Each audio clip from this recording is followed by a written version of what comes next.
მოგესალმებით აჭარის ტელევიზიის პირდაპირ ეთერშია თოქ-შოუ მე ვარ ფერმერი, თოქ-შოუ ფერმერებისთვის და ფერმერების მონაწილეობით მე ფირუზ ბოლქაძე გახლავართ.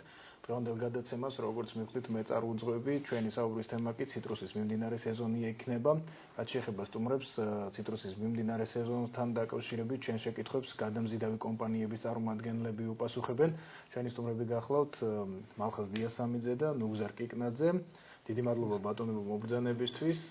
ჩვენ ვისაუბრებთ იმ თემაზე, რაც იმაზე სასაუბროდას დღეს პირდაპირ ეთერში შევიკრიბეთ. მხოლოდ მას შემდეგ, რაც ვნახავთ სიუჟეტს, რომელიც ციტრუსის მიმდინარე სეზონთან დაკავშირებით მოვამზადეთ. აჭარაში 2014 წლის ციტრუსის სეზონი დაიწყო. შესაბამისად, სოფლის მეურნეობის სამინისტროს მუშაობა ამ მხრივ აქტიურ რეჟიმში გადავიდა. სამინისტრო ცდილობს დაეხმაროს გადამამუშავებელ მეწარმეებს, ეგრეთ წოდებული პავილიონების მობილიზებასა და ამოქმედებაში. მანდარინის დიდი რაოდენობით გადანაწილს უკრაინის ნაცვლად რუსეთში იგეგმება.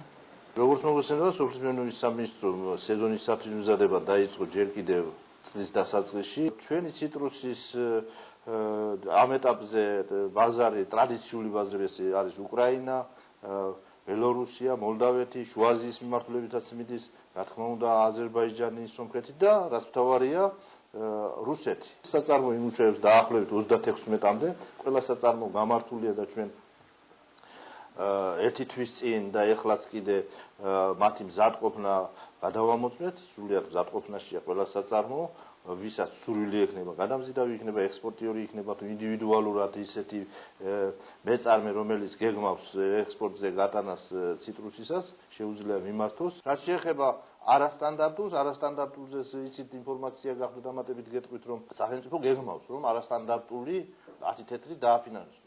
ფერმერ არჩილ რიჟვაძეს სოფელ სატეხიაში მანდარინის 5 ტონიანი ბაღი აქვს. თუმცა ციტრუსის ნაწილი დასეტყველია და დღეისათვის ის ზიანის შესაფასებლად სადაზღვევო კომპანიის წარმომადგენლის ვიზიტს ელის. მოსავლის შედარებით მცირე რაოდენობის მიუხედავად, ფერმერი მიმდინარე სეზონით კმაყოფილია. საშუალო მოსავალი იყო წელს მე მგონია. სადაზღვევო კომპანიამ წელს დაიწყო დაზღვევები, ხო და შევაჩერეთ კრეფა, დასეტყვილია, შევაჩერეთ კრეფა და ველოდებით ამ სადაზღვევო კომპანიის მოსვლას და შემოწმებას. სახელმწიფო გვეუბნება არის პავილიონები მაგალითად ჩავიბარებთ. ჩემთან გასულ წელს იყო 6 ტონამდე იყო, წელსაც ალბათ იმდენი მექნება. ალბათ. მაგრამ სეტყვამ გააფუჭა. როგორც მინისტრის მოადგილემ განაცხადა, რეგიონის მასშტაბით უკვე ამუშავებულია 36 პავილიონი, თუმცა მოსავლის დასეტყვის გამო ჯერჯერობით აქტიური მუშაობა არც ერთ მათგანში მიმდინარეობს.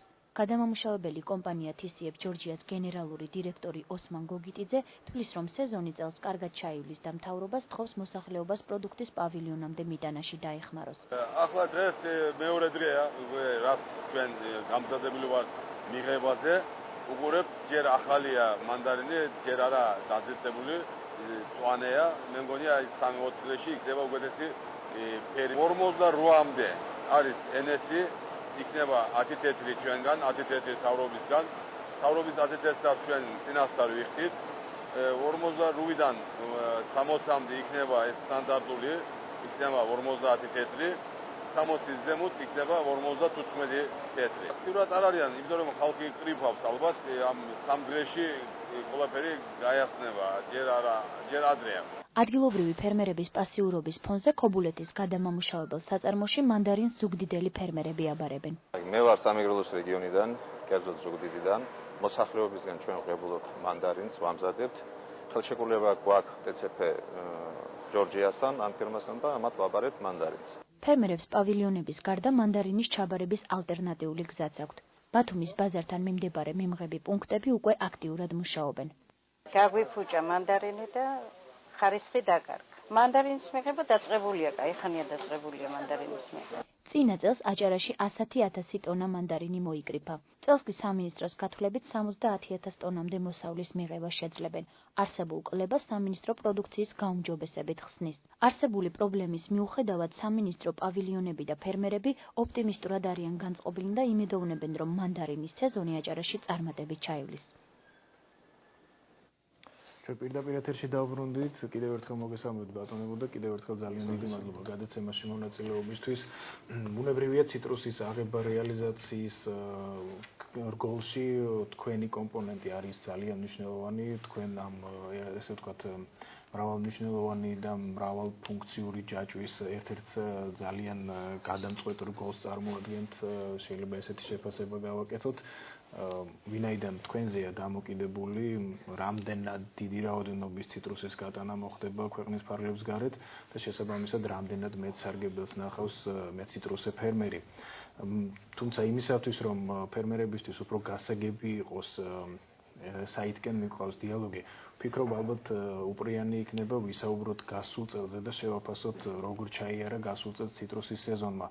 ამ კუთხით მე ვთვლი, რომ თქვენი მოსაზრებები ძალიან მნიშვნელოვანია იქედან გამომდინარე, რომ გასულ წელს იყო სახელმწიფოს მხრიდან გარკვეული მხარდაჭერის გამოვლენა ფერმერების მისამართით, იყო აქტიური ქმედებები, ესე ვთქვათ, გარკვეული მიმართულებით იმისთვის, რომ ციტრუსის სეზონი ჩატარებულიყო იმ შარშანის წინდელთან შედარებით უფრო უკეთესად, ესე ვთქვათ. და ბუნებრივია მე მაინტერესებს და მექნება პირველი კითხვა იმასთან დაკავშირებით, როგორ შეაფასებდით გასული წლის ციტრუსის სეზონს. ამის შემდეგ ბუნებრივია ჩვენ თითოეულ კომპონენტში განვიხილავთ მიმდინარე სეზონს და ბუნებრივია ვისაუბრებთ იმ პრობლემებზეც, რომელიც შეიძლება იყოს თქვენს წინაშე წამოჭრილი. დავიწყოთ იმით, როგორია თქვენი შეფასება გასული წლის სეზონთან დაკავშირებით. ბატონო გზარ თუ შეიძლება მოგესალმებით ტელემაყურებლებს. მე ვფიქრობ, რომ გასული წლის სეზონი წარმატებით ჩაიარა. შეიძლება ზოგისთვის გასაკვირი იყოს ეს, მაგრამ ნაყოფი, მანდარინის ნაყოფი, ვისი ფერმერის უკეთესი იყო და ხარისხიანი იყო, იმათმა ყველამ ჩააბარა. ნაყოფი, რომელიც არ ვარგოდა, ეს ბუნებიდან იყო დამოკიდებული, ცუდი მოვლით იყო თუ რაღაცა, იქ დარჩა გამონაკლისი, რომელმაც ტელევიზიაშიც რო აჩვენებდნენ, გადაყარენ მდინარეში და გაუბუშტათ და შემდეგ კიდევ პრეტენზიები წარმოთქვენ, მაგრამ ხაზი მინდა მაინც გაუსვა რაზე, ციტრუსის მოვლაზე. ყველას არ ეხება ეს, მაგრამ ძალიან ბევრს ეხება ის, რომ ციტრუსს უნდა მოვლა თავის დროზე. ჩვენ ამაზე ვისაუბრებთ აუცილებლად ამ თემას შევეხებით, ბუნებრივია, ვინაიდან უკვე ევროკავშირთან თავისუფალი ვაჭრობის შეთანხმებაც გავაფორმეთ, ესე ვთქვათ, რომელიც ასოცირების ერთიან დოკუმენტშია მოაზრებული და ბუნებრივია ვალდებულები ვართ გარკვეული სტანდარტები ავამალოთ პროდუქციისა იმისათვის, რომ ჩვენი პროდუქციის ევროპულ ბაზარზე გატანა მოხერხდეს და იყოს ის ამ ბაზარზე კონკურენტუნარიანი. ბატონო მალხაზ, თქვენი შეფასება როგორია? როგორი იყო გასული წლის სეზონი? თქვენ თვლით თუ არა რომ იყო წარმატებული? მოგესალმებით ისევ მაყურებლებს. მეტნაკლებად მართლა წარმატებულად ჩაიარა, იქიდან გამომდინარე, რომ ასე ვთქვათ, ბუნებრივი მოსტიკია ძალიან დააზარალა მოსახლეობაც, თავისთავად საქონელის გაფუჭდა და იქიდან გამომდინარე, რა მოსავალი ჩარჩა მქონდა, მაინც ვფიქრობ, რომ ექსპორტმა მაინც მისი სიტყვა თქვა და გლეხი მეტნაკლებად მაინც კმაყოფილი უნდა იყოს იქიდან გამომდინარე, რა მოსავალის ჰქონდა და ფაქტიურად ასე ვთქვათ, მეტნაკლებად მაინც გასაღდა, ასე ვთქვათ, გავიდა რესპუბლიკის გარეთ ციტრუსი.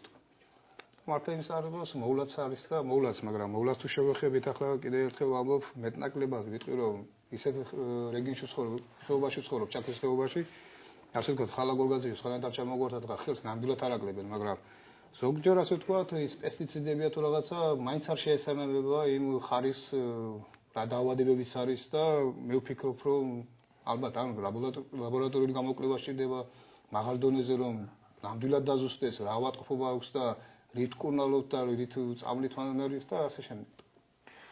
მე მაინტერესებს მაგალითად შეგექმნა თუ არა რაიმე ტიპის ბიუროკრატიული პრობლემები შერჩან ციტრუსის გატანასთან დაკავშირებით.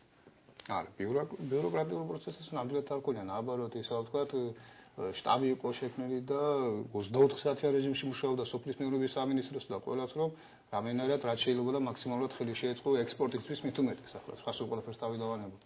თქვენ ხარ გქონიათ ბატონო მზე? არა, ხელი შეშლა ნამდვილად არ ყოფილა და მე მაინც ყურადღება მინდა იმაზე გავამახვილო, რომ პრეტენზიები მაინც მოდის იქედან, რომ აი მაგალითს მოგიყვებით რა. ფაქტებით და მაგალითებით რეალობას ვერ გავიქცევით. აი ფერმერი იღებს მოსავალს. მგონია რომ ახლა ძველად კომუნისტების დროს რომ მიქონდა სულ ყველა სახელმწიფოს დაავარებდა, ისე უნდა რომ აი დღესაც ჩააბაროს ყველა და გათავისუფლდეს და წავიდეს, მაგრამ ახლა დღეს უკვე სხვა ცხოვრება, სხვა რეალობა, ყველას ხარისხიანი პროდუქტი უნდა და ყველას თავისი ქსელები აქვს და ისიც მოდის და ისიც არჩევს იმ ხარისხის მიხედვით, რომ აიღოს ეს ციტრუსი და გაუშვას თავის ქსელში. მაგრამ არის გლეხები, რომელიც კრიფავენ, შემდეგ ამ ეგრეთ წოდებულ სუპერებს იღებენ, ცალკე აწყობენ და მე უნდათ ის ჯერის გაყიდონ, მე სუპერებს ელოდება, როდის გამოჩნდება მაგის კლიენტი, რომ მე ის უფრო ძირად გაყიდოს და ამასობაში თვითონ ჩვენი ციტრუსი ვერ ძლებს ამდენი შენახვას, ნახევარი ულბება და მე ფასიც ვეღარ ყიდიან, რაშიც თავაზობდნენ. ანუ ამ ეს არის რეალობა. თulit რომ ფერმერებს, მეციტრუსე ფერმერებს არ გააჩნიათ საჭირო უნარჩვევები პროდუქციის დროულად და ხარისხით. ახლა ეს ყველას არ ეხება, მაგალითად ჩვენ რამოდენიმე ფერმერი ყავს, მეტნაწილად ბერძნები არიან ისინი, როცა მოსავალს იღებენ, ეგრევე გვეუბნებიან შეაფასეთ და წაიღეთ. კი გასაგებია ეგ შრომატევადია, ეგ შეწამლვა უნდა თუ რაღაცები უნდა რაღაცა, მაგრამ იმათაც ასე უჯდებათ, ხო, სხვადასხვანაირი ხო არ არის. ამიტომ მე ფერმერებს მოუწოდებ, რომ პირველი ვიცმივა და იქ შეთავაზებს და გაყიდოს რა, რომ მე უფრო ზარალდება. აი, ამ შემთხვევაში ფერმერი დგება დილემის წინაშე. მან მიიღო მოსავალი, მაშინვე უნდა მისი რეალიზება, მაშინვე უნდა შემოსავლის მიღება, იმიტომ რომ ძალიან ბევრი ოჯახი ალბათ არის საჭარაში, რომელიც მთლიანად არის დამოკიდებული ციტრუსისგან მიღებულ შემოსავალზე და შესაძლებელია ითქვას, რომ პრაქტიკულად ერთადერთი შემოსავლის წყაროა მთელი წლის მანძილზე ოჯახისთვის. აი, როგორ შეიძლება, როგორ წარმოგიდგენია თქვენ, როგორ შეიძლება ესეთ ფერმერს ვთხოვოთ, რომ იცით რა პრინციპში ის ცდილობს რომ რაც შეიძლება მაღალ ფასში გაყიდოს და რაც შეიძლება ხელსაყრელ პერიოდში, მაგრამ ეს ფასის და ხელსაყრელი პერიოდის თანხმობა არ ხერხდება სამწუხაროდ. ანუ ან დაბალ ფასში უნდა გაყიდოს და დაკრიფისთანავე უნდა გაყიდოს, ან თუ მაღალ ფასში გაყიდვა უნდა შეინახოს და ასეთ შემთხვევაში აუცილებლად ექნება დანაკარგი და თქვენ როგორ წარმოგიდგენიათ ამ შემთხვევაში რა ნაბიჯები შეიძლება გადაიდგას იმისთვის რომ თქვათ არც ფერმერი დაზარალდეს და თქვენთვისაც იყოს ხელშემწყობი ეს პირობები თუნდაც იმის გათვალისწინებით რომ აი იმ პერიოდში, როდესაც თქვათ ფასი იწევს მაღლა ციტრუსის, ბუნებრივია ეს მანიშნებელია, რომ ბაზარზე არის დეფიციტი და ალბათ ამ პერიოდში თქვენთვისაც მომგებიანია გატანა თუნდაც ქვეყნის ფარგლებს გარეთ, ან თუნდაც ადგილობრივ ბაზარზე. ალბათ ბატონობაც ეს უნდა ითქვა, რომ ახლა რაოდენობაზე არ აქვს მნიშვნელობა, ხარისხზეა საუბარი და იქიდან გამომდინარე, რომ ჩვენ უკვე კომუნისტურ ეპოქაში აღარ ვცხოვრობთ. როგორც ბრძანა წავან ბატონო ფასებს არეგულირებს ბაზარი. ბაზარი თავისთავად და პლუს კიდე საქონელი მოთხოვნებადი, რამდენად ხარისხი უნარიანი, ასე ვთქვათ. მე მაგალითად გასულ წელს ვიყავი მინსკში, ნახე მაროკოს წარმოების საქონელი, მანდარინი. ვერ ვიტყვი ახლა, ახლა შეიძლება ვთქვათ, ახლა კარტოლის და ტრაბახი გვიყვარს, მაგრამ ნამდვილად ვერც ფერში, ვერც გემოში ჩვენ მანდარინს გვერდში ვერ დაუდგება, მაგრამ ერთადერთი კომპონენტი რა არის? მას ხონდა სასაქონლო სახე. სტანდარტში სასაქონლო სახე, რა თქმა უნდა, დაკალიბრებული ერთი-ერთზე. ახლა ჩვენ მიშოვლი ვართ, რომ NS-იან თავიანა ყველაფერს ვაბარებდით და კომუნისტების დროს 91-3% სკიდკა იყო ასე 80 კაპიკი ხო თეთრი არა მაშინ. ოდიში და ესე იგი თავისთავად გლეხი გაყოფილი იყო. მაგრამ 15-20 ტონას და უკვე იცოდა რომ მას კიდასთან ეს თანხა ეყოფოდა ყველაფერში ასე ვთქვათ, მით უმეტეს იმ სახელმწიფო და გარანტიას მაგის უკვე. ეხლა ასე რომ ვთქვათ, საშუალო უნდა გაყიდოს. საშუალო უნდა გაყიდოს, სუპერ სინახავს, ახარისხებს. ანუ ახლა დალპა იმ кайფაში ყიდის, ასე რომ ვთქვათ, ჩვენებურად თებერვლის თვეში, მარტის დასაწყისში, სამლარზე 5 ლარშიც გაუყიდა ჩვენ სოფელში მაგალითად მანდარი, კილოგრამი მანდარი. ხო და რის თქმა მინდა ახლა ხარისხი კიდევ ამბობ სტანდარტი თუ არ იქნება რასაც თქვია სტანდარტი საბაზრო ეკონომიკის პირობებში ხარისხია განსაზღვრელი ფასი. კი ბატონო, დღეს იყო ინვესტორი რუსეთიდან და თქვა, მე ვიხდი ფულს, მე მინდა საქონელი. რა ფას გადაიქნა, რომ მათ უკვე ის გამიხარდებაო. ახლა თქვა რეალობინა გამონდა, რა სიტყვით მეთქი და თქვენი ფასი რა არის? დაურეკე ბატონო არის ახლა გია ჩხარტიშვილს და უთხარი 100 იტყოს 59 კალიბრიდან ზევით. 60 ცენტი უთხრა ცენტრზე ლაპარაკა, ყუთით, პალეტით, დაკალიბრებული, გამზადებული დასატვირთად მემანქანაში. ზვირიაო გასმათ. 69 კალიბრი და ჩვენ ახლა საუბარი გვაქვს ახლა 59 კალიბრი. 59 კალიბრი ხო გოდიში 79 59 კალიბრი და ჩვენ ახლა საუბარი გვქონდა 42 და ზევით შარშა ხომ ასე? შარშან 53-ით გადავიდა და ზემოთ გადავიდა. ახლა წელს უკვე ეს როგორ თქვა იჩეიკები გავაფართოვეთ რომ ამ გამოიწვია ეს დადგა აუცილებლობა რომ გაზრდილიყო სტანდარტული მანდარინის კალიბრი. უბრალოდ ჩვენი ციტრუსი კონკურენციას ვერ უწევს. აგერ ესპანეთი აწვება, აგერ თურქეთი აწვება, აგერ მაროკო აწვება. აგერ ჩვენთან მაღაზიაში მაგალითად ჩვენთან მაღაზიებში ნახე მაროკოს მანდარინიც იყო, თურქეთის მანდარინიც იყო. როცა ეხლა აქტიურ სეზონზე, ხო? ციტრუსის წელს არ ვენახია. შარშამ ნახე. აქტიურ სეზონზე იყო მაროკოს მანდარინიც იყო და ისიც რა ქვია ქსელებში ნახე თქვენ და ჩვენი მანდარინიც. ახლა შეხედულება ხო, მაინც თვალე ჭამს და თვალის მომსო რა. შეფუთვაც მარკიროვკა გაკეთებული თითო კაკალ მანდარინზე იქ შეთქით რაღაცა თუ ჩვენ გვინდა მაინც ევროპისკენ მივისწრაფით ხო და ეს რა თქმა უნდა ასეც უნდა იყოს, მაგრამ თუ ევროპისკენ მივისწრაფით ჩვენ ახლა ეს 30 კილოიანი ყუთებით მაგმანდანის ვერ გავყიდეთ იქ რა. ამიტომ მაინც ეს 30 კილოგრამიანი ყუთებით მაინც ჩვენი დიდი ბაზარი მაინც რუსეთია და უკრაინა და თუ ასე გვინდა გავაგრძელოთ მუშაობა, მაშინ კიდევ იქ თუ რაღაცას ვიზამთ. თორე იმათაც იციან რომ ასეთ მუშაობა არ შეიძლება წარმოიდგინოს. ბატონო მახაზ, შარშან შეიქმნა ბოლო წლების მანძილზე პირველი პრეცედენტი, როდესაც შესაძლებელი გახდა მასიურად რუსულ ბაზარზე ქართული მანდარინის გატანა. მაშინ საუბრობდნენ ფერმერებიც და სპეციალისტებიც, რომ რუსულ ბაზარზე არ არსებობდა მაღალი სტანდარტი, ანუ შეგვეძლო ნებისმიერი ტიპის ციტრუსის გატანა. ეხლა არ გულისხმობ ძალიან ისეთი ხარისხის მანდარინს, რომელიც მხოლოდ გადამუშავებისთვის შეიძლება გამოვიყენოთ. ნუ იქ არ იყო მკაცრი შეზღუდვები სტანდარტებზეო, ესეთი შეფასებები გაკეთდა და სწორედ ამიტომ გაჩნდა მეტი შესაძლებლობა უფრო მეტი ციტრუსის რეალიზებისა. იყო თუ არა ეს რეალურად ასე, იმიტომ რომ მე სხვა ადამიანებისგან მოვისმინე რომ პირიქით რუსეთმაც ციტრუსზე აამაღლა სტანდარტები და შესაბამისად რაღაცა პერიოდის მანძილზე გაჭირდა კიდეც ამ სტანდარტებთან შეუსაბამო ციტრუსის რეალიზაცია.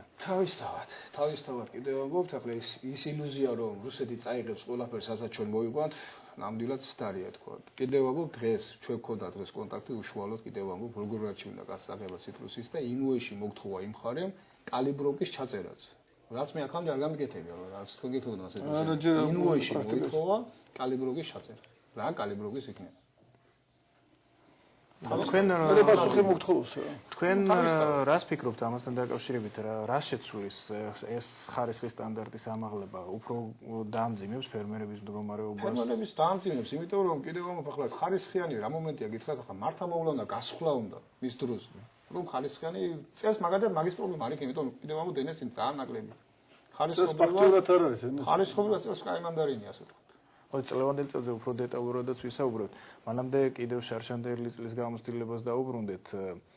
შარშანი იყო ძალიან დიდი მოსავალი. შეძლეს ექსპორტიორებმა, ანუ შეძელით თქვენ ამ მოსავლის ათვისება, გაამართლა შარშანდელმა სეზონმა თქვენი მოლოდინი, თუნდაც მოგების თვალსაზრისით. ჩვენზე ახლა დიდად ნათქვამია თქვენ ჩვენ რა შევძელით, ჩვენ დიდი ექსპორტიორები არ ვართ, მაგით რაცაც ჩვენი შეფუთავი პავილიონები აკეთებს, ჩვენ ყვაყოფილი ვართ, იმიტომ რომ მე ის რასაც მივიღე, ის ხარისხიანი იყო და ის ყველა გავიტანა.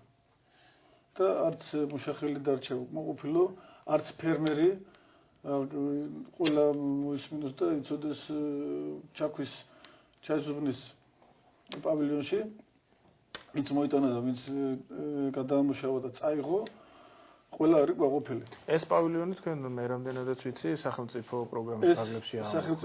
სახელმწიფომ გამოგვიყო ჩვენი მიწა, მაგრამ Hefel International-ის დაფინანსებით მე მისი წარმომადგენელი ვარ. ეს არასამთავრობო ორგანიზაცია. არასამთავრობო ორგანიზაცია, სოფლის მეურნეობის დარგში ეხმარება ესეთ ორგანიზაციებს, როგორც არის ჩვენი ფერმერთა ასოციაცია და ასე შემდეგ. აგვიშენა ეს პავილიონი და ვალდებულება გვაქვს სახელმწიფოს წინაშე, როდესაც უკვე მეორე წელია პირნათლად ვასრულებთ და ჯობია ცოტა გაიტანოთ ხარისხიანი, ვიდრე გასაგებია. მოკლედ, ციტრუსის ყველა სეზონზე ჩვენში დგება პრობლემა, სად მიგვაქვს ციტრუსის სარეალიზაციო, ანუ რომელ ქვეყნებში. ეს ბუნებრივია ძალიან პრობლემატურია და განსაკუთრებით პრობლემატურია ექსპორტიორებისთვის. მე მაინტერესებს თუ მოხერხდა შარშან, როგორია თქვენი შეფასება, თუ მოხერხდა შარშან რუსული ბაზრის რაღაც ხარისხით მაინც ათვისება, თუ მაინც წელსაც ალბათ აქცენტია მაინცა და მაინც რუსულ ბაზარზე არ უნდა გავაკეთოთ, მაგრამ ამავე დროს უკრაინაში დაძაბული ვითარება და გართულებულია ბუნებრივია იქ პროდუქციის გატანა და რეალიზება. აი მე მაინტერესებს ხომ არ ვდგავართ ისევ დილემის წინაშე საწავიღოთ ციტრუსის მოსავალი. წელს. მე ვფიქრობ, მაინც მეტნაკლებად უფრო რუსეთზე იქნება აქცენტი წელს, მოთხოვნაც არის დაინტერესება. რუსეთზე, უკრაინაზე ჯერჯერობით დაინტერესება არის. ჯერჯერობით კი არა, ჯერ არ არის ასე ვთქვათ დაწყებული სეზონი რეალურად, ასე ვთქვათ კიდევ ვკლებთ მოსავალის აღება მაქვს ხედელობაში. და არის კონტაქტები უკვე აინტერესებთ რა ფასი იქნება. მაგრამ კიდევ ერთხელ ამ ფრაზეა დამოკიდებული ყველაფერი. გამბაჟება, გადაზიდვა მაგალითად აფხაზეთის მანდარინი გამბაჟების გარეშე შედის იქეთ და თავისთავად აქცენტს აკეთებს იმ ფასზე. მithumetes ვიცით თევანდელი. ანუ იმის გამო რომ გამბაჟების გარეშე შედის შედარებით დაბალ ფასზე. დაბალ ფასში მიდის და პლუს კიდე იგიც არ დაგვავიწყდეს რომ დღესდღეობით ასე ვიცი რუბლი ცოტა დავარდა, მაგრამ მაინც 40 ლარს გადაახტა და სასაქონლო ფასი იგივე დარჩა. და მაინც ჩვენ რაც არ უნდა იყოს აქცენტი გათვლა გვაქვს დოლარს. 40 მანეთს გულ. 40 მანეთს. 40 მანეთს კი არა 50 მანეთს. გადაახტა მე 50 ლარს ცოტა დაიწყო. ხედელობაში რა თქმა უნდა. ქონდა. აქედან გამომდინარე მიდის რეგულირება მაგალითად ამ საქონლის მიწოდების იქეთ. იმიტომ ხარჯი დიდია, რაც არ უნდა იყოს. მანქანების ძვირიჯდება, გადაზიდვა და აქედან რეგულირდება ფასი კიდევ ერთხელ. დღესდღეობის სარეალიზაციო ფასი მაგალითად მოსკოვში არის 67 მანეთი. აფხაზეთის მანდარინი. რუსული რუბლი. ხო, რუსული რუბლი. აი, სხვა ქვეყნები შეგვიძლია სხვა ქვეყნებში ვიფიქროთ უფრო მასიურ ექსპორტზე? გასაგებია რომ კავკასიის ქვეყნებში ხდება სომხეთში, აზერბაიჯანში ჩვენი მანდარინის ექსპორტი და ალბათ ისიც იცით არის თუ არა მომგებიანი იქ გატანა და ამაზეც ვისაუბროთ აუცილებლად, მაგრამ თუ არის პერსპექტივაში კიდევ სხვა ქვეყნები, სადაც შეიძლება გავიდეს ჩვენი ციტრუსი თუნდაც წელს. თქვენ თუ გაქვთ ეს ბაზარი თუ გაქვთ შესწავლილი? საერთაშორისო ბაზარია. გეტყვით. თქვენ იცით თუ არა, ჩვენი ციტრუსი დიდხანს ტრანსპორტირებას ვერ უძლებს.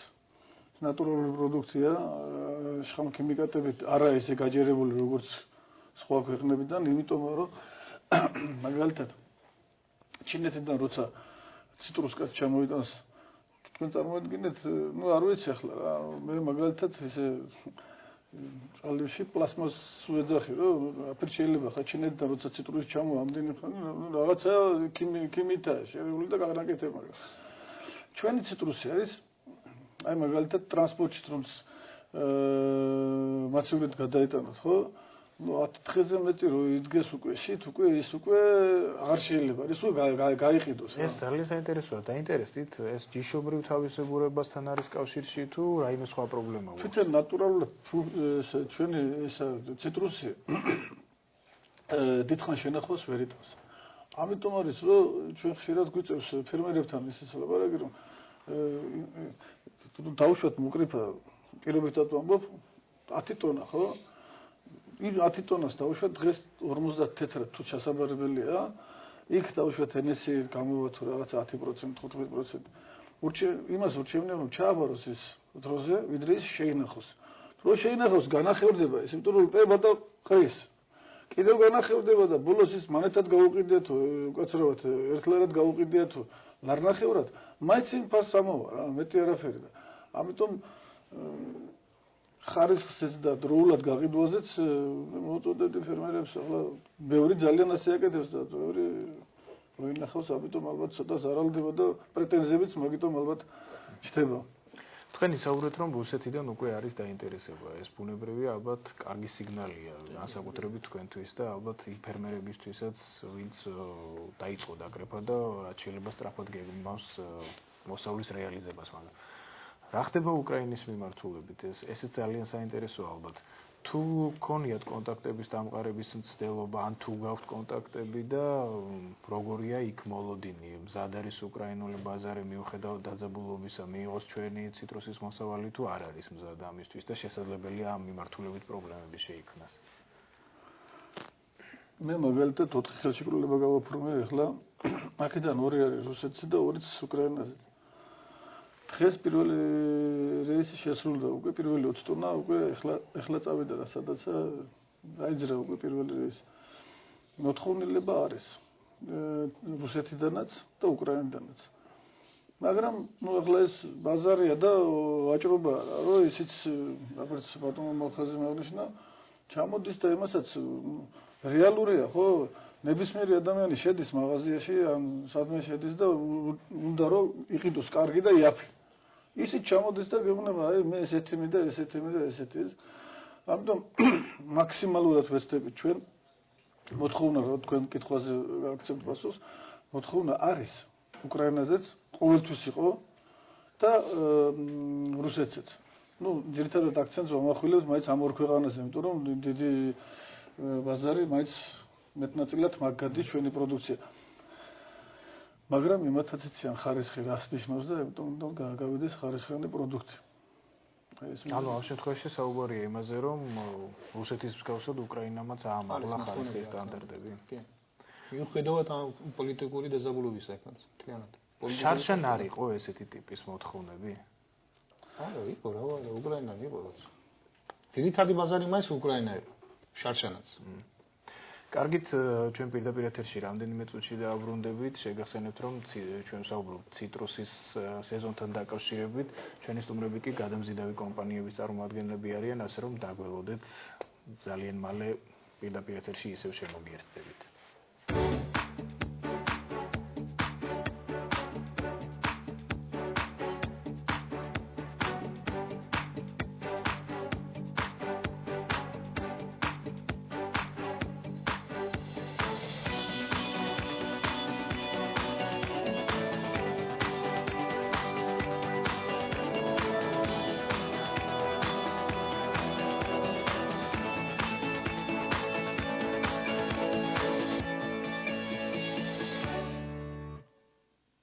ჩვენ ყველა პირდაპირ ეთერში ვართ, შეგახსენებთ, რომ ჩვენი საუბრის ძირითადი თემა არის ციტრუსი, ჩვენი სტუმრები კი გახავთ ციტრუსის გადამზიდავი კომპანიების წარმომადგენლები. მე მათთან გავაგრძელებ დიალოგს და ბუნებრივია პირველი შეკითხვა, რაც ამ ეტაპზე მიჩნდება, არის წლევანდელ სეზონთან დაკავშირებით. ბატონო მალხაზი, როგორია თქვენი მოლოდინი წლევანდელ სეზონზე და ფიქრობთ თუ არა, რომ როგორც აი სიუჟეტში მოვისმინეთ, ფერმერების იმედები გამართლდება და წლევანდელი სეზონი იქნება წარმატებული? თავისუფლად იქიდან რომ წლევანდელი მოსავალი შედარებით ძალიან უფრო შედარებით თქვა ასე უკეთესია მოსავალი ნაყოფი ძალიან კაი ნაყოფია პლუს კიდე ამიდებმაც მეტნაკლებად ხელი შეუწყო მიდის მასიური ჭრეფა უკვე ასე ვთქვათ მე რამდენადაც შემთთვის ცნობილია დღეს შეიქმნა შტაბი მანდარის ციტრუსის რეალიზებასთან დაკავშირებით და საწყის ეტაპზე მე ვფიქრობ ჩვენ და სოფელში როგორც ბატონმა მოგზაურობსანა თვითონ მათი ხელმძღვანელობით პირველი ასე ვთქვათ რეფრიჟერატორი დაიტვირთა 60 თეთრში. რაც არ უნდა იყოს წინასწრებთან შედარებით ეს ფასი არის ძალიან სერიოზული ფასი არის ძალიან კარგი ფასია და მოსახლეობის აზრი რაც მე ვიცი ძალიან დადებითი განწყობა არის ფიქრობენ და ვარაუდიც არის რომ შეიძლება ცოტა კიდე აიწოს ფასი მაგრამ ნახოთ.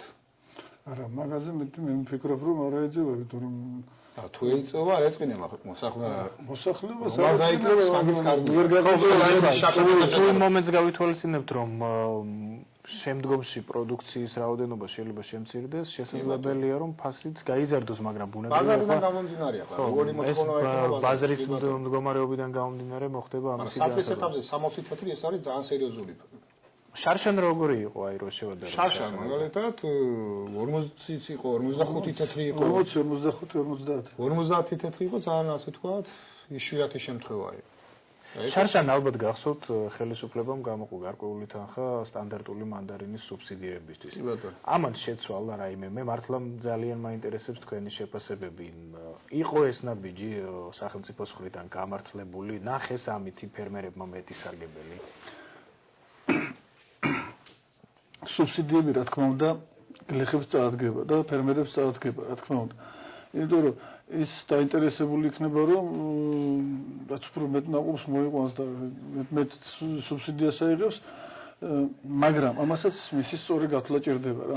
ახლა მე ექსპერტი არა ვარ ამ საკითხებში, მაგრამ ექსპორტიორებზეც უნდა გაამახვილონ ყურადღება, რომ თუ ექსპორტიორებზე იქნება სუბსიდია გამოყოფილი, ეს უფრო ორმაგად დაინტერესება. ეს რამდენადაც ჩემთვის არის ცნობილი, საერთაშორისო სავაჭრო ორგანიზაციის წევრობა გვიზღუდავს იმას, რომ მოხდეს უშუალოდ ექსპორტის ხელშეწყობა და მისი სუბსიდირება ან რაიმე ფორმით დაფინანსება და ბუნებრივია ამ თემაზე საუბარი არ იქნება საკანონმდებლო ჩარჩოებში მოქცეული და შეიძლება იყოს არალეგიტიმური, მაგრამ მე მაინტერესებს სხვა ფორმით თუ წარმოგედგინათ თქვენ მაგალითად მხარდაჭერა. მაშინ სპეციალისტებმა უნდა მოიგონონ რაღაც ფორმა, იმიტომ რომ გაიზარდოს კონკურენტუნარიანი გახდეს ჩვენი ციტრუსი სხვა ბაზარზე, იმიტომ რომ კონკურენციას მაინც ახლა პირველ რიგში კონკურენციას ჩვენ ციტრუს თურქეთის ციტრუსი უწევს რა. იმიტომ რომ აი მათ ბაზარი რეგულირდება, თუ მოსავალი ცოტა არის, მაშინ ჩვენი ციტრუსი უფრო ძვირია და წამოიწევს ფასი და თუ იქ დიდია მოსავალი, ისინი თავისთავად ფასს უგდებენ და ჩვენი ციტრუსის აი ბატონო ახლა შარშან მაგალითად ზედა ზღვრულ ფასად განისაზღვრა 35 თეთრი.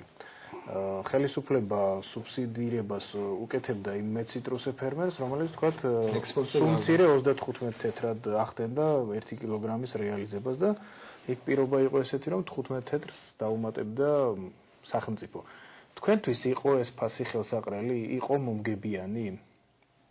მოდი დავიწყოთ აქედან, რომ როგორც ბატონო ნუგზერმა ბრძანა, ყველა შემთხვევაში სხვანაირად არ გამიგზავნა, მეც ფერმერი ვარ, მეც ვაწარმოებს, მეც მაქვს ციტრუსი ასე ვთქვათ და ყველაზე დიდი რისკი მაინც განამზიდავს აქ.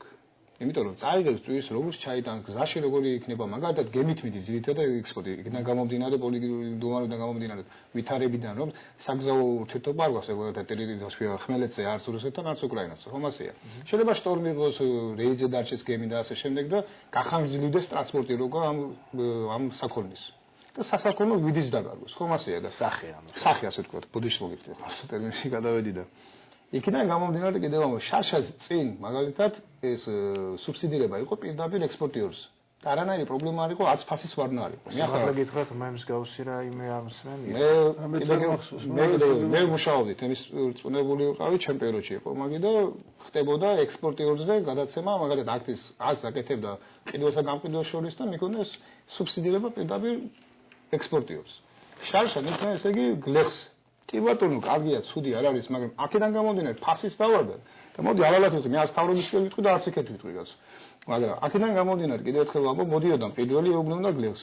გადაგიხდი 50 თეთრს, 15 თეთრს მე დავიტოვებ სუბსიდირებას. ან გადაგიხდი 35 თეთრს და სუბსიდირება შენთან დარჩევ.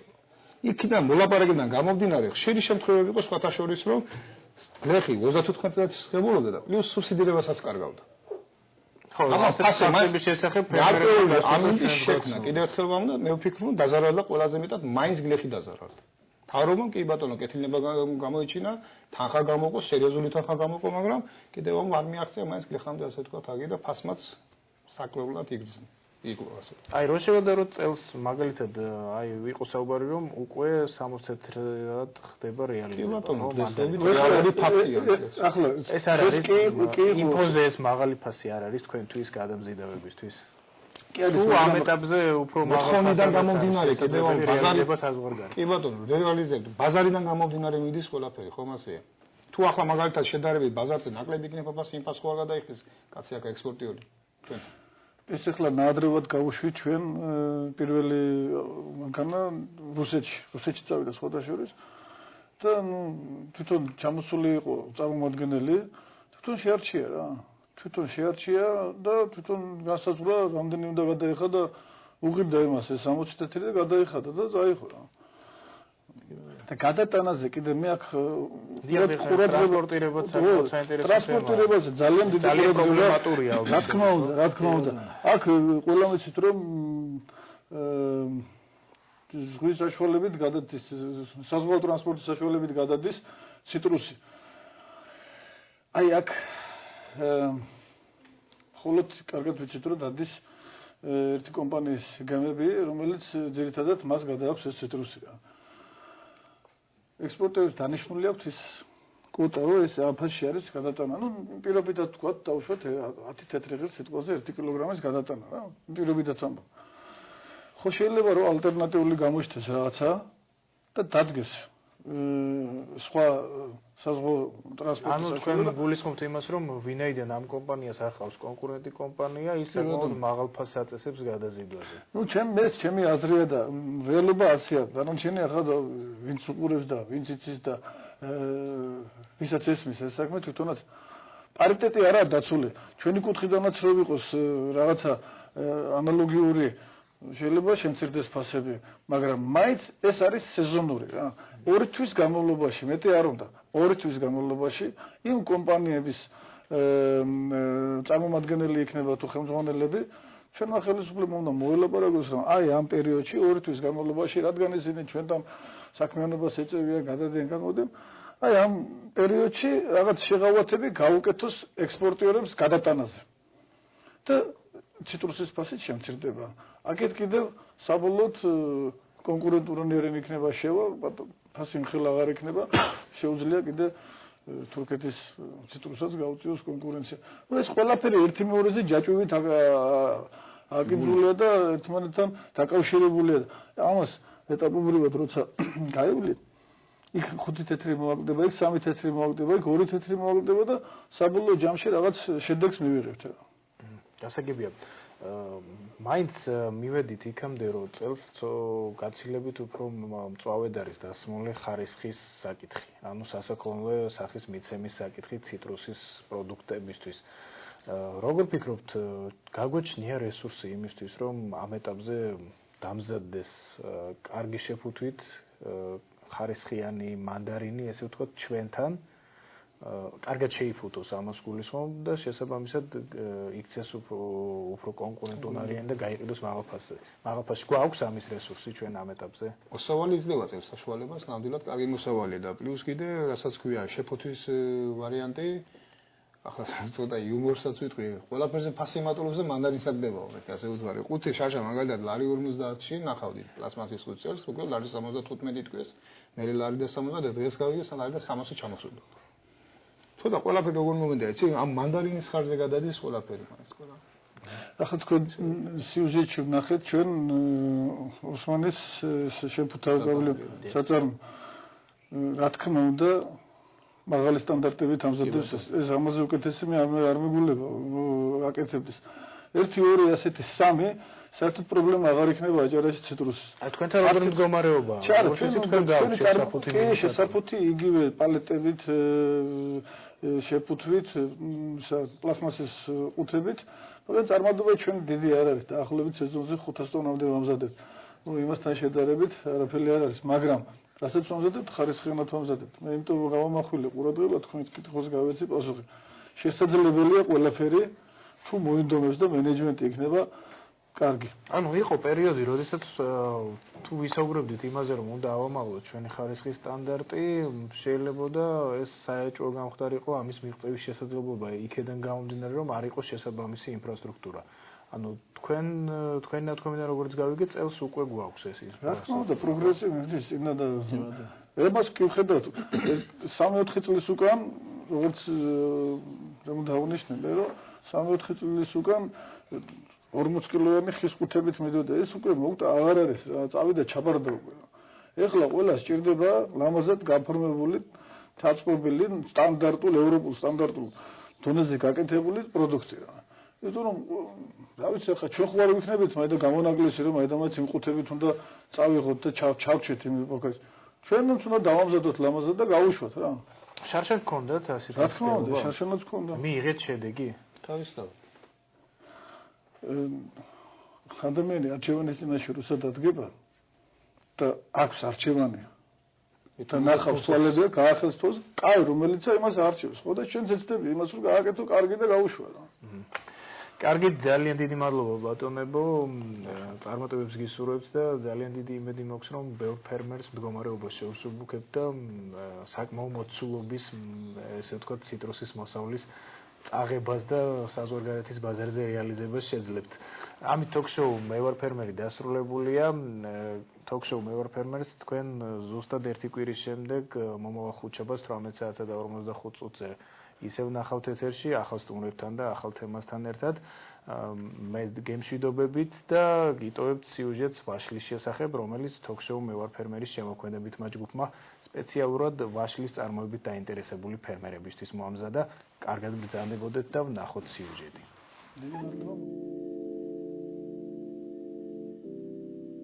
ვაშლი ხედა ბუჩქოვან მცენარეთა გვარი ვარდისებრთა ოჯახისა. მოიცავს 33 ველურ სახეობას, რომლებიც მსოფლიოს სხვადასხვა ქვეყანაშია გავრცელებული. მცირე აზიასა და კავკასიაში ფართოდაა კულტივირებული აღმოსავლური ვაშლი.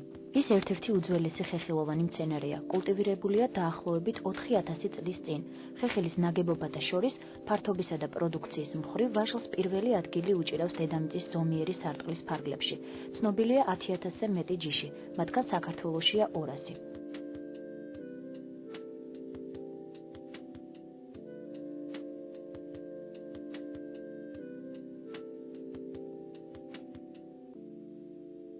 განსაკუთრებით დიდი სამეურნეო მნიშვნელობა აქვს ვაშლის იმ ჯიშებს, რომლებიც ადრე მსხმოიარია. იძლევა უხუმოსავალს კლიმატური პირობების დაავადებისა და მავნებლობისადმი გამძლეა, ხოლო ნაყოფი გამოირჩევა მაღალი საგემოვნო თვისებებით.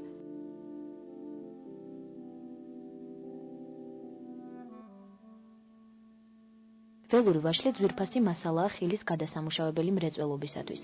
თესლს იყენებენ საძირეების მისაღებად. მასზე ამყობენ ვაშლის კულტურულ ჯიშებს. ზოგი სახეობა გამოიყენება დეკორატიულ მცენარედ.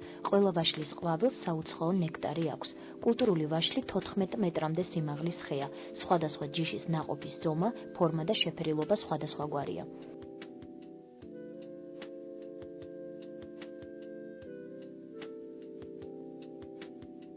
ვაშლის კულტურული ჯიშების ნაყოფი შეიცავს შაქარს, მჟავებს, პექტინს, ცილოვან ნივთიერებებს, უჯრედის, ვიტამინებს და წყალს 83-90%-ით. კულტურული და ველური ვაშლის ნაყოფს იყენებენ ნედლად, ჩირისა და კონსერვის სახით. მისგან ამზადებენ აგრეთვე ჯემს, პასტილას, მერმელადს, მურაბას, კომპოტს და სხვადასხვაგვარ სასმელებს.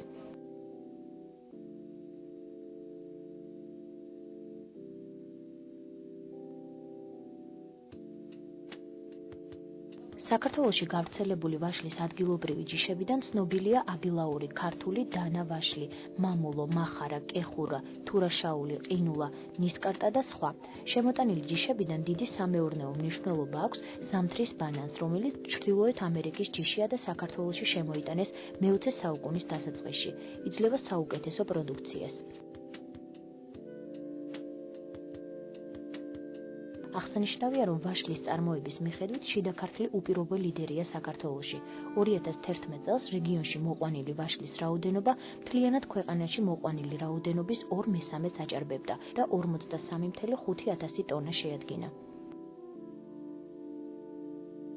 ხეხილოვანი კულტურებიდან განსაკუთრებული მნიშვნელობა ენიჭება ვაშლის წარმოებას, რომელსაც საქართველოში წარმოებული ხილის 50% უკავია. იგი საექსპორტო პროდუქციაცაა. ვაშლის წარმოების გადაწყვეტილების მიღებისას გათვალისწინებული უნდა იქნას ზონის პირობები და ის თავისებურებები, რომელიც ვაშლის წარმოებისთვისაა დამახასიათებელი. სწორად შერჩეული ბაღი განსაზღვრავს მცენარის ზრდაგანვითარების ხასიათს, მოსავლიანობას, მოსავლის ხარისხსა და ბაღის ეკონომიკურ ეფექტიანობას. ვაშლი ერთ-ერთი ყირმაგამძლე კულტურაა, თუმცა ვაშლის ყვავილები სხვა ხეხილოვან კულტურებთან შედარებით უფრო მგრძნობიარენი არიან დაბალი ტემპერატურის მიმართ. სარგავი მასალის შერჩევისას ნერგი უმჯობესია იყოს ერთწლიანი. ფესვი უნდა იყოს ძლიერი, კარგად დატოტვილი და განვითარებული. ნერგის დარგვა წარმოებს შემოდგომასა და გაზაფხულზე. უპირატესობა ენიჭება შემოდგომაზე გაშენებულ ბაღებს, სადაც ნერგების საშუალო პროცენტული განახლება 96-98%-ია. დარგვის წინ ნამყენს უნდა მოსცილდეს დაზიანებული ან გადატეხილი ფესვები და ტოტები. ვაშლის კრეფის დაწყების საუკეთესო მაჩვენებელია ყუნწის მიმაგრების ადგილზე გაკორპებული შრის წარმოშობა. დაუშვებელია წვიმის დროს და ნაწვიმარზე ნაყოფის შეშრობამდე კრეფა. რეკომენდირებულია, რომ ადამიანმა წელიწადში 48 კილოგრამი ვაშლი მიირთვას, ამასთან 40% გადამუშავებული უპირველეს ყოვლისა წვენის სახით. ამას ინგლისელ მეცნიერთა მიერ ჩატარებული გამოკვლევის მეტად საინტერესო შედეგი უდევს საფუძვლად. მონაცემები მოწმობს, რომ ვაშლის მოყვარულთა ფილტვები გაცილებით უკეთ ფუნქციონირებს, ვიდრე მათი, ვინც იშვიათად მიირთმევს ვაშლს. ამასთან ვაშლის მოყვარულებს ნაკლებად აქვთ ბრონქული ასთმისა და საზოგადოდ რესპირატორული დაავადებების განვითარების რისკი. ვაშლი მიჩნეულია ერთ-ერთ მძლავრ ანტიოქსიდანტად, რომელიც ფილტვებს თამბაქოს კვამლისა და ჰაერში არსებული მავნე ნივთიერების ზემოქმედებისაგან იცავს. ეს კარგად უნდა ახსოვდეთ მწეველებს და რეგულარულად მიირთვან ვაშლი.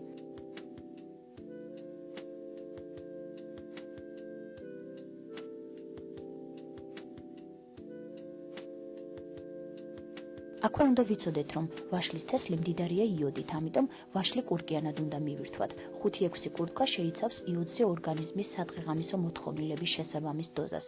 რკინის დიდი რაოდენობით შემცველობის გამო ვაშლი უებარია ანემიების დროს. რეკომენდირებულია დღეში 400-600 გრამის მიღება. ძალიან კარგია გამტვირთვის დღეების მოწყობა. მთელი დღის განმავლობაში 5-6 მიღებაზე უნდა მიირთვათ 1,5-2 კილოგრამი ვაშლი. ასეთი დღეები სასარგებლოა ჰიპერტონიული დაავადებების მქონე ადამიანებისათვის. ვაშლი ამცირებს ცხიმების ათვისებას, მასში შემავალი უჯრედის კი იწვევს დანაყრების შეგრძნებას, ამიტომ წონის დაკლების მსურველებმა ვაშლი აუცილებლად უნდა მიირთვათ. და რაც მთავარია, არ უნდა დაგავიწყდეთ, რომ სასარგებლო ნივთიერებები უმთავრესად ვაშლის კანსა და უშუალოდ მის ქვეშ არსებულ ფენაშია თავმოყრილი. სწორედ ამიტომ ვაშლის გათვლას არ გერჩევთ.